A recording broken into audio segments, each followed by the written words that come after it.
Top quality और consistent performance के लिए सिर्फ सिल्वर पंप नाम याद रखना। બેઠકમાં મહત્વપૂર્ણ નિર્ણય લેવાયા છે, જેનું બ્રીફિંગ કરી રહ્યા છે ઋષિકેશ પટેલ. સાંભળીએ. 1 લાખ હેક્ટર એટલે કે 81.23% વાવેતર થયેલ છે. રાજ્યમાં ધાન્ય પાકનું નોર્મલ વાવેતર વિસ્તાર 13.76 લાખ હેક્ટરની સામે ચાલુ વર્ષે અત્યાર સુધીમાં 12.88 લાખ હેક્ટર એટલે કે 96%, 93.63%માં વાવેતર થયેલ છે.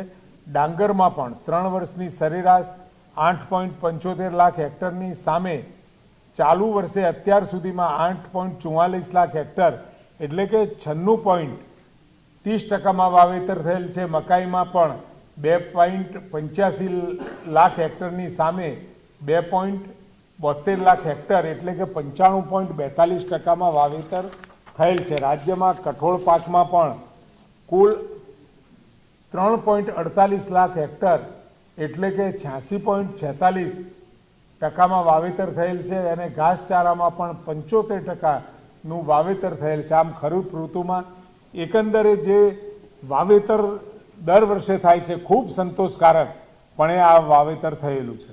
અને સાથે પોરબંદર ખાતે આચાર્ય દેવવ્રતજી અને આદરણીય મુખ્યમંત્રી શ્રી ભૂપેન્દ્રભાઈ પટેલ સાહેબ ત્યાંથી ધ્વજવંદન કરવાના છે અને લગભગ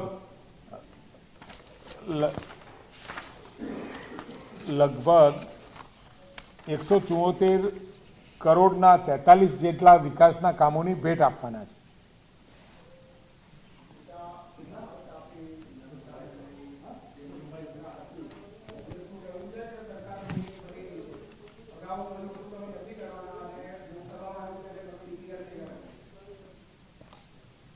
હવે આ કોંગ્રેસ પાસે કોઈ મુદ્દા નથી એટલે એવા મુદ્દા લોકોને ભડકાવાના, ખોટી વાતો, ભ્રામક વાતો ફેલાવી અને અસ્થિરતા ફેલાવી અને લોકોમાં રૂમર્સ દ્વારા એમની લાગણીઓ અને એમનો સમય બગાડવાનું કામ કરી રહી છે.